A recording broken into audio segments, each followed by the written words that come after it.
Oke, jadi teman-teman, memang untuk konsepnya di praktikum intervensi ini sedikit kita rubah, sedikit kita modifikasi karena kondisi pandemi. Jadi apa ya? Kalau untuk prospeknya lebih ke depannya, ini kan teman-teman akan praktek ya mengerjakan atau mungkin melakukan pekerjaan seorang HRD atau konsultan, teman-teman. Jadi besok teman-teman, kalau misalnya ranahnya nanti mau di PIO, ini ada dua jalur ya yang bisa dipilih sama teman-teman. Pertama, teman-teman bisa kerja di HRD, kemudian bisa kerja sebagai seorang konsultan. Artinya kalau misalnya konsultan, teman-teman punya kantor sendiri, punya lembaga sendiri untuk menangani beberapa permasalahan di ruang lingkup perusahaan. Cuma biasanya kalau untuk konsultan memang harus S2 ya, karena secara legal Anda baru bisa buka lembaga atau konsultan itu kalau sudah punya gelar psikolog ya, punya sebutan psikolog ya. Tapi kalau misalnya besok teman-teman mau kerja di HRD itu S1 sebenarnya sudah cukup. Cuma sekali lagi, kalau besok arahnya mau ke HRD, teman-teman perlu paham ya, karena setiap perusahaan punya fungsi peran HRD yang berbeda-beda. Ini yang perlu dipahami karena setiap perusahaan tugasnya HRD itu bisa berbeda-beda ya. Mungkin seperti yang saya sampaikan dulu di awal, ada 5 bidang HRD, ada rekrutmen, ada pelatihan, ada personalia, kemudian teman-teman biasanya nanti juga akan mengerjakan pekerjaan-pekerjaan di general affair, kemudian yang terakhir ada pengembangan organisasi. Nah, konsepnya praktikum intervensi, ini kan sebenarnya teman-teman nanti akan belajar bagaimana menangani permasalahan-permasalahan karyawan di perusahaan. Oke, ini sebagai gambaran teman-teman. Jadi besok teman-teman, kalau misalnya Anda kerja di perusahaan atau apalagi di perusahaan yang swasta, itu teman-teman akan dituntut dinamis ya. Kalau kerja di perusahaan swasta, artinya dinamis di sini teman-teman harus dituntut untuk bisa menyesuaikan dengan perubahan perusahaan.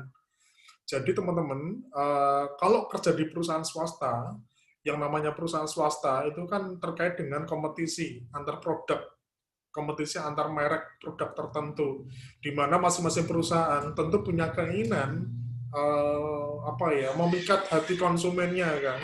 Artinya semua perusahaan pasti pengennya nomor satu di mata konsumen. Nah, efeknya masing-masing perusahaan akhirnya berlomba-lomba untuk bisa menyesuaikan dengan kondisi situasi di global, di kompetisi produk tersebut. Kita ambil contoh provider lah misalnya, ada XL, ada M3 ya, ada Simpati, banyak saya kira toko online banyak ya, Tokopedia, ada Shopee, ada Blibli, ada Bukalapak dan sebagainya. Artinya kalau misalnya Anda kerja di perusahaan swasta memang harus dituntut untuk bisa menyesuaikan perubahan perusahaan. Nah, kadang gini teman-teman, yang jadi masalah, banyak karyawan yang pada akhirnya itu nggak bisa mengikuti perubahan perubahan teknologi, perubahan perusahaan, sehingga efeknya beberapa karyawan itu mengalami permasalahan, mengalami kasus yang mungkin nanti akan diangkat oleh masing-masing kelompok di praktikum ini. Makanya kadang setiap perusahaan itu punya karakter yang berbeda-beda, punya kasus yang berbeda-beda, kemudian juga punya potensi masalah yang berbeda-beda. Ya, jadi artinya teman-teman harapannya dengan kelompok satu nanti kelompok 10 yang maju kita bisa mendapatkan variasi permasalahan yang berbeda-beda. Karena yang perlu dipahami bareng-bareng adalah setiap perusahaan itu punya arah yang berbeda ya. Setiap perusahaan punya budaya yang berbeda dan setiap perusahaan punya kultur atau mungkin punya arah kerja yang berbeda yang nanti dengan sendirinya itu akan memengaruhi bagaimana teman-teman kerja di perusahaan. Ya, ini kan udah pada mau lulus ya. Ini 2017 paling besar sudah masuk P3, besok udah mau skripsi. Nah, skripsi Anda lancar itu bahkan nggak sampai 3 bulan. Anda mungkin Mei atau Juni udah pada lulus. Artinya setelah Mei, Anda sudah free, sudah masuk ke dunia kerja. Ini yang saya kira di media atau mungkin di forum ini bisa sama-sama belajar lebih intens ya untuk di praktikum intervensi. Oke, gitu aja mungkin untuk pengantarnya. Langsung aja saya kira Mas Matthew ini sudah saya jadikan host. Silakan bisa coba untuk di-share materinya. Kita berikan waktu untuk kelompok 1 menyampaikan presentasi secara singkat dulu saja ya, teman-teman, sekitar 10 menit. Pak. Ya, monggo, silakan. Udah masuk ya, Pak? Udah masuk? Sudah masuk. Oke. Saya mulai ya.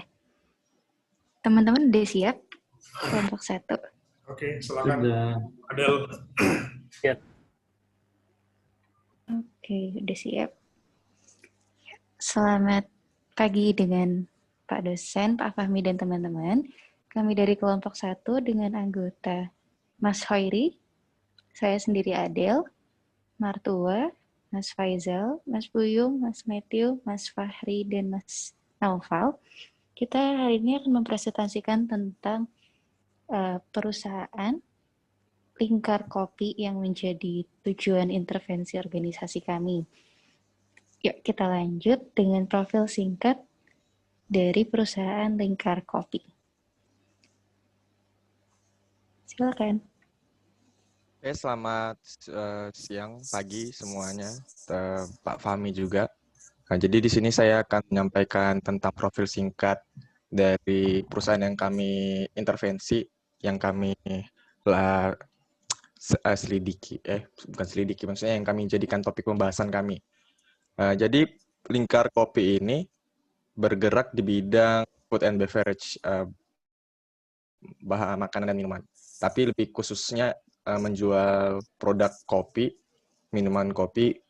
Salah satunya mungkin ada V60, Vietnam Drip, kopi aren kekinian yang sedang banyak yang menjualnya juga di kedai-kedai ataupun di coffee shop manapun di Jogja ataupun di Indonesia. Nah, untuk Lingkar Kopi sendiri ini dia ada alamatnya di Jogja, khususnya tepatnya di Jalan Balapan nomor 436 di kota Jogja. Nah, untuk Lingkar Kopi ini sendiri, Lingkar Kopi ini dia menjual konsep untuk tempat nongkrong, tempat diskusi, dan tempat menambah teman. Dan lebih khususnya dari ownernya sendiri membuat konsep jika ada pelanggan yang datang untuk sekedar untuk nongkrong ataupun menghabiskan waktu luangnya dari kesibukan yang sudah dilewati hari-harinya, kami akan ownernya sendiri akan ikut nimbrung walaupun sebenarnya tidak kenal, karena dari Lingkar Kopi sendiri ada motonya, ada jargonnya sendiri, ngopi, ngelingkar, ngelebur. Jadi orang yang datang kita sama-sama ngopi, sama-sama ngelingkar, sama-sama ngelebur, saling berbagi cerita satu sama lain, begitu. Untuk ownernya sendiri ini namanya adalah Rangga Abirama, dan juga ada investornya juga, begitu. Mungkin bisa dilanjutkan oleh Adel. Ini berarti kira-kira suasana dari Lingkar Kopi ya? Ini ada fotonya. Berarti Mas Mertua ini karyawan ya di Lingkar Kopi? Iya, saya sekaligus jadi karyawannya juga di Lingkar Kopi ini. Oke, itu salah satu alasan kenapa kita ngambil Lingkar Kopi sebagai perusahaan yang kita pakai untuk intervensi ya, karena Mas Mertua sendiri adalah karyawan di sana. Tadi apa? Ngelingkar, melebur? Ngopi, ngelingkar, ngelebur. Nah, itu motonya berarti. Ngopi, ngelingkar, ngelebur.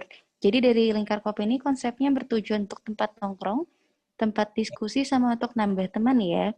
Jadi Selain kan itu juga fokus sama kopi dan sharing tentang kopi. betul Silakan banget. dilanjutin. Oke. Ya. Kita langsung lanjut dalam laporan masalahnya. Yang akan dibawakan oleh Mas Fahri. Nah, suaranya masih Kurang kenceng. cek. Kayaknya Cek, boleh ya. dideketin lagi. Cek. Masih ya? Kurang gitu ya? Cek. Kedengaran Oke, tapi udah agak cukup kurang kayaknya. kencang, Mas. Cek. Udah. Nah, udah belum? Oke, sip. Masih kurang dengaran. Udah kedengeran. Sudah, Mas. Sudah Iya, lumayan. iya. Oke, saya ingin melanjutkan tentang laporan masalah dalam organisasi yang telah kami dapatkan. Yang pertama di sini ada miskomunikasi antar pemimpin. Terjadi perbedaan pendapat, visi misi, dan selera antara pengelola kedai dan investor. Jadi awalnya itu sebelum berjalannya kedai ini ada dua orang yang merintis, ada investor dan ada yang istilahnya sebagai eksekutor. Nah, di situ sempat terjadi perbedaan pendapat antara keduanya. Kemudian ada karyawan yang terpaksa terlibat. Jadi karena adanya perbedaan pendapat, kemudian karyawan yang bekerja di kedai tersebut harus ikut terlibat dalam menyesuaikan SOP makanan atau minuman. Selanjutnya, sarana dan prasarana. Belum memiliki toilet, belum memperhatikan standar K3, termasuk pengadaan P3K dan tabung pemadam api. Kemudian ada menu kurang beragam. Ya, ini mendapat kritik dari pelanggan karena terbatasnya pilihan menu. Jadi, empat poin ini yang kami dapatkan dari kedai yang kami jadikan tempat untuk intervensi. Oke, Mas Fahri, terima kasih. Ini kayaknya saya mau ajak Mas Martua untuk sedikit join. Untuk yang miskomunikasi antara pemimpin ini kan antara pengelola sama investor. Kemarin kita dapat info kalau ternyata udah selesai ya permasalahannya. Iya, Dan betul banget. karyawannya juga udah punya SOP sendiri. Jadi kita nanti fokusnya di dalam sarana prasarana, juga di menu. Kita lanjutkan dengan PowerPoint-nya. Ya, silakan.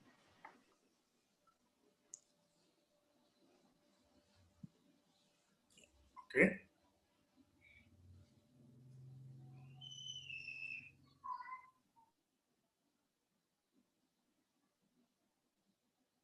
Silakan, ini mau Mas Matthew, Mas Buyung, Mas Hoiri, atau Indra? Mas Koiri ingin berbicara, mic-nya belum diaktifkan, Mas. Oh, mic-nya belum aktif. Oke, cek sudah? Ya, sudah. Oke. Ya, langsung saja terima kasih untuk kesempatannya. Jadi dari beberapa permasalahan tadi yang sudah disampaikan sama Mas Mami tadi, dari intervensi organisasi sebenarnya kan ada empat intervensi pendekatannya. Nah, dari permasalahan tadi mulai dari sarana prasarana, kemudian tadi juga ada miskomunikasi, ya sebenarnya ada tentang relasi, kemudian ada komunikasi antar pemimpin dan pegawai juga, kemudian tadi ada pembagian tugas. Nah, ini dari 4 pendekatan yang kita ambil ada tiga pendekatan intervensi organisasi. Ada struktural, kemudian human process, sama manajemen SDM. Kalau nggak salah yang satunya lagi itu ada strategi, cuman strategi itu tidak sesuai dengan masalah yang kita dapatkan. Nah, adapun untuk intervensi strukturalnya, kita fokus pada nanti pembagian tugas dalam setiap anggota dalam organisasi atau perusahaan itu. Jadi tiap karyawan Jadi tiap karyawan itu sudah harus paham terhadap job desk dan job spec-nya masing-masing. Kemudian nanti juga ada tugas job desk atau job spec bagi ownernya, ya, dalam rangka untuk mengatur secara struktur kinerja dari karyawannya. Kemudian yang kedua, human process-nya. Ini kami rencanakan untuk berfokus pada pengembangan relasi antar karyawan. Ya, tidak hanya karyawan juga, komunikasi juga kami bentuk di sini. Mungkin nanti terkait kerjasama, komunikasi antara karyawan dengan ownernya, karyawan antar karyawan, sehingga meminimalisir miskomunikasi tadi. Kemudian yang ketiga, pendekatan kita ambil adalah manajemen SDM. Nanti rencana kami kalau mengambil pendekatan ini fokusnya pada terkait sistem K3-nya saja. Karena tadi ada sarana prasarana seperti toilet yang belum tersedia. Nah, di situ. Nah, adapun nanti perincian teknis intervensi yang akan diberikan nanti ada di slide selanjutnya. Mungkin dari saya sekian dulu. Oke, Silakan melanjutkan slide. Nah, ini mengingat yang tadi ada 3 intervensi. Untuk yang intervensi struktural, rancangan yang kami buat seperti ini, Pak. Jadi, rencananya kami akan melakukan restrukturisasi organisasi. Yang kami lakukan itu berdasarkan fungsi. Sehingga permasalahan yang awalnya yang tadi ada 2 pemimpin yang saling beradu pendapat, beradu SOP dan sebagainya itu akan ditata ulang kembali di sini. Jadi kedua pemimpin itu dipastikan dulu posisi dan jabatannya seperti apa, siapa yang jadi pemimpin, siapa yang jadi investor. Nah, kemudian struktur ke bawahnya juga ditetapkan ulang. Nah, setelah posisi dan jabatan itu sudah didapat, kemudian menetapkan berbagai tugas dan wewenang atau job desk masing-masing posisi, seperti itu. Oke, lanjut. Oke, terima kasih atas kesempatannya. Di sini saya akan menjelaskan rancangan intervensi struktural, yaitu dengan human process. Yang pertama itu ada coaching. Jadi coaching ini memberikan pengenalan terkait 7 kebiasaan yang efektif untuk meningkatkan produktivitas secara pribadi maupun secara tim. Apa sih 7 kebiasaan tersebut? Jadi 7 kebiasaan ini ada menjadi proaktif, memulai dengan tujuan akhir, mendahulukan yang utama, berpikir menang atau keuntungan bersama, berusaha untuk memahami lebih dahulu yang harus dipahami, mewujudkan sinergi atau kerjasama tim, dan yang terakhir mengasah gergaji atau mengasah diri. Jadi tujuan dari pelatihan 7 habit atau 7 kebiasaan ini menyadarkan karyawan terkait etika kepribadian dan etika karakter sebagai bagian dasar orang yang efektif. Kemudian memotivasi karyawan untuk bisa mengembangkan diri. Yang ketiga ada mengembangkan kesadaran dan keterampilan dalam berhubungan dengan orang lain. Kemudian ada training dan development. Jadi training dan development ini kita bisa memberikan pelatihan terkait komunikasi antar sesama tim atau sesama karyawan. Ataupun sesama atasan. Kan di sini ada 2 atasan sebagai investor dan sebagai pelaksana. Kemudian ada memberikan pengembangan terkait manajemen konflik. Yang terakhir ada memberikan pelatihan bagi karyawan dalam mempersiapkan menu dan pelayanan.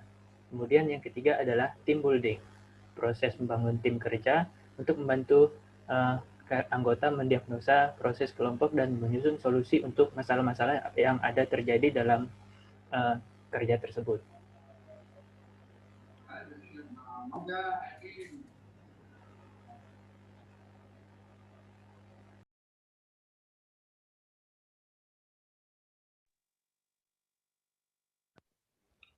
Oke, baik. Saya menyambung dari intervensi ketiga, yaitu manajemen SDM. Di sini untuk HR Management ada 2 poin. Yang pertama adalah Training and Development dan Labor and Employee Relation. Sebelum ke Training and Development, mungkin saya akan ke poin Labor and Employee Relation dulu. Jadi di sini fokusnya adalah bagaimana kita menjaga hubungan baik antara pemimpin selaku owner dengan karyawan. Karena sebagaimana kita tahu bahwa dalam usaha seperti ini, karyawan merupakan aset penting atau bisa dibilang kan ujung tombak dari usaha Lingkar Kopi ini. Dan berkaca dari kasus sebelumnya, di mana overlapping yang disebabkan dari kedua owner yang saling berselisih pandangan, berimbas pada karyawan yang menjadi kebingungan karena dipaksa untuk selalu mengikuti SOP yang berubah-ubah. Karena itu, di sini mungkin kami fokusnya membuat mekanisme komunikasi yang baik, seperti yang tadi juga dijelaskan oleh Mas Khoiri, bagaimana sistem pelaporan yang baik seperti apa, baik karyawan antar karyawan, karyawan kepada owner, ataupun sebaliknya.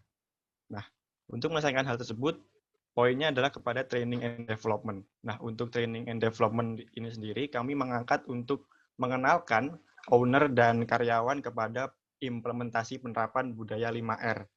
Nah, kenapa mengambil ini? Jadi tujuannya adalah yang pertama, kami ingin memberikan pemahaman baik kepada owner ataupun karyawan tentang pentingnya penerapan 5R dalam lingkungan kerja. Apa itu 5R? 5R yang pertama adalah ringkas, rapi, resik, rawat, dan rajin. Nah, untuk apa? Karena seperti yang kita tahu dari ditarik garis dari masalah tadi, salah satunya adalah bahwa di Lingkar Kopi sendiri belum ada fasilitas seperti P3K atau alat-alat penunjang keselamatan yang lain. Nah, ini kan sebenarnya bisa dilihat ada beberapa kemungkinan. Yang pertama adalah mungkin memang dari pihak owner-nya sendiri mungkin belum terlalu memperhatikan keselamatan dan kesehatan dari karyawannya. Yang kedua adalah mungkin sudah, tapi terkendala di budget atau biaya dan lain-lain. Nah, karena itu, kenapa kami mengangkat ini adalah untuk memberikan pemahaman yang lebih tentang untuk pentingnya menjaga kesehatan dan keselamatan kerja dari karyawan, sehingga dari owner-nya sendiri mungkin nanti bisa lebih perhatian, bisa menyediakan fasilitas yang dibutuhkan, dan dari karyawannya sendiri, ketika sudah memahami apa itu 5R, maka mereka pun juga bisa ikut membuat satu sistem kerja yang baik, yang mengutamakan safety and health environment. Nah, sebenarnya untuk apa sih? Nah, tujuannya adalah bagaimana agar karyawan itu bisa merasa nyaman dengan tempat kerjanya. Ketika mereka sudah merasa difasilitasi, keamanannya terjamin, dan kebutuhannya terjaga, maka akan sangat memungkinkan untuk terjadinya peningkatan kinerja, produktivitas, dan juga efisiensi kerja.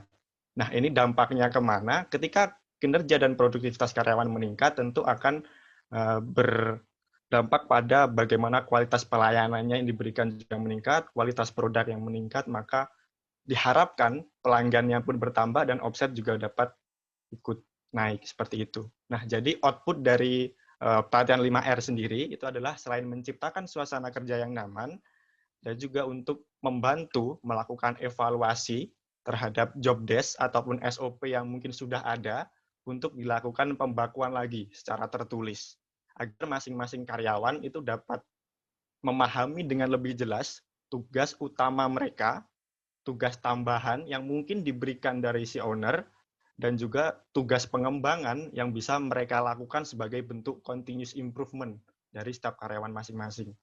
Nah, itu adalah intervensi terakhir di bagian manajemen SDM. Oke, Mas Faisal.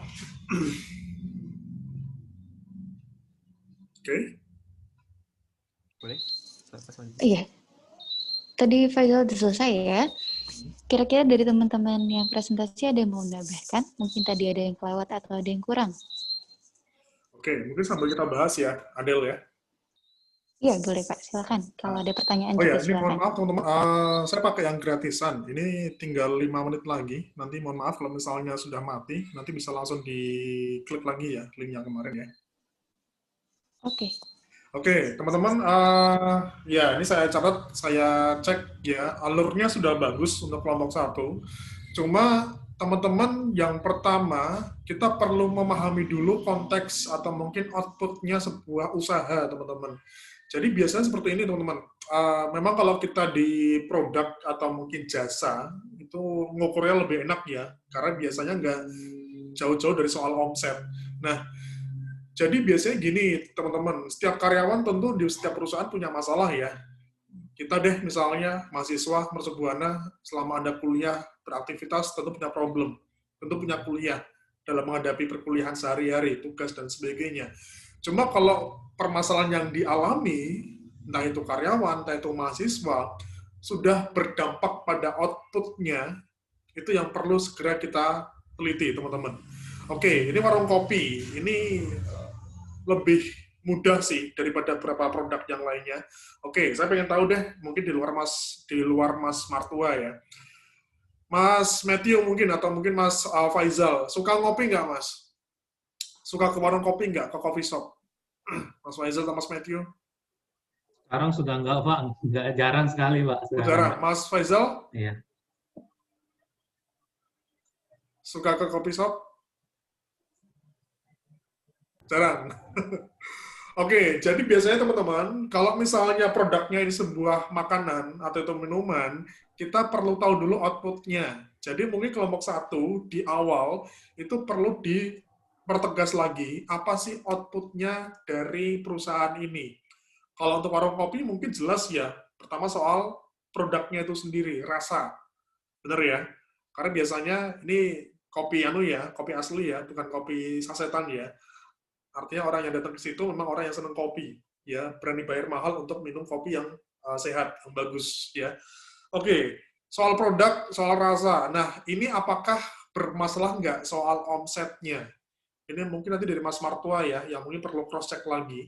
Jadi biasanya sebuah perusahaan, entah itu sebuah usaha, skala menengah, skala atas, diindikasi punya masalah, kalau pertama berkaitan dengan omset. Apakah ada penurunan omset atau enggak? Katakanlah 3 bulan terakhir dari standar yang telah ditentukan. Kemudian terkait dengan kalau misalnya di industri hotel, industri perhotelan wisata, itu yang namanya tingkat okupansi, kedatangan konsumen ke tempat wisatanya atau mungkin ke lokasi wisata, ke kafe dan sebagainya, itu ada penurunan atau tidak. Nah, biasanya masing-masing perusahaan itu punya standarnya masing-masing. Tentu dari owner, ini kalau misalnya masih ada waktu, bisa di cross-check lagi, apakah selama 3 bulan terakhir atau mungkin 2 bulan terakhir, adakah permasalahan dari sisi output-nya. Output adalah hasil akhir yang dikeluarkan dari sebuah perusahaan. Ya, kalau misalnya katakanlah pabrik genteng misalnya. Pabrik genteng, ini output-nya apa? Jumlah genteng yang dihasilkan dalam 1 minggu, 1 hari. Atau mungkin kualitas gentengnya. Gentengnya bagus nggak? Rata-rata nggak? Pecah nggak? Dan sebagainya. Banyak yang di-reject atau nggak barangnya. Itu output-nya. Nah, kalau misalnya sudah jelas output-nya, baru kemudian di-breakdown ke bawahnya. Misalnya katakanlah soal omset. Ini mungkin 2 bulan terakhir, Kopi Lingkar udah nggak banyak yang datang di situ misalnya. Terus kita lihat, dari sisi six-pack-nya kemarin, yang bikin kopinya nggak enak apa nih? Kita lihat lagi nanti di situ. Apakah memang soal pembagian tugasnya, apakah memang soal dari orang-orangnya yang kurang pelatihan, atau apa. Jadi teman-teman, kalau misalnya untuk memberikan intervensi, saya kira cukup satu saja yang paling prioritas. Artinya gini, teman-teman, intervensi yang efektif, itu adalah intervensi yang bisa menyelesaikan akar masalah dari suatu perusahaan. Kita perlu tahu dulu, output-nya apa, teman-teman, dari perusahaan tersebut. Kalau misalnya kopi, bisa pelayanan, bisa mungkin dari produk rasa kopinya, atau mungkin terkait dengan, kalau lokasi mungkin tidak banyak mengaruhi ya, karena biasanya kalau kopinya enak, pelayanan enak, mau jauh kayak gimana, lokasi tetap didatangi mungkin. Nah, itu yang perlu dipahami dulu. Ini perlu rembukan lagi sih, mungkin dengan Mas Martua atau mungkin dengan owner-nya, apa yang menjadi permasalahan dari sisi output-nya. Output tuh misalnya, kalau misalnya kita gambarkan dalam kondisi mahasiswa, misalnya gini, apa ya, ini yang paling dekat dari Jogja, mana ya asalnya, Mas Hoiri dari Kendal ya, dari Semarang. Ya. Misalnya gini Mas, Anda dari Semarang kuliah di Jogja, Anda nggak ngekos, Anda ngelaju, pulang balik. Ya. Jadi problem dong, masalah jarak kan. Tapi ketika Mas Hoiri dari Semarang ke Jogja, dia selalu on time kuliahnya, ujian selalu datang, tugas selalu mengumpulkan, artinya jarak tidak menjadi masalah. Tentu bukan masalah. Tapi ketika jarak jadi problem, sering telat, sering nggak on time, sering mungkin menemui kendala di jalan, jadi problem. Ya, di Jogja banyak ya, mungkin di luar persubuhannya, banyak yang anak-anak rumahnya di Magelang, rumahnya di Klaten, rumahnya di Purworejo, itu banyak yang pulang balik nggak ngekos. Ya. Jadi problem ketika jadi masalah output-nya. Sama, seorang karyawan juga sama. Anda misalnya, atau Mas Matthew nih, dapat tugas dari Bu Wina misalnya, banyak nih tugasnya. Terus mungkin di mahasiswa yang lain merasa ini oke, nggak masalah, bisa kok dikerjakan. Artinya ada persepsi di situ. Kalau misalnya Mas Matthew ini bermasalah, berarti yang perlu kita lihat adalah bagaimana sisi individunya, intervensinya individu, bukan intervensi organisasi. Kalau intervensi organisasi, masalah yang dialami tidak cuma 1 orang, 2 orang, tapi hampir semuanya karyawan di warung kopi tersebut bermasalah. Cuma kalau masalahnya cuma dialami sama 1-2 orang, jatuhnya intervensi individu. Jadi mungkin teman-teman pertama, ini udah bermati ya, nanti bisa nyambung lagi. Pertama saya kira teman-teman dipahami dulu output dari kopi ini apa. Ada targetnya nggak omsetnya? Saya nggak tahu masa pandemi ini berpengaruh atau enggak ya.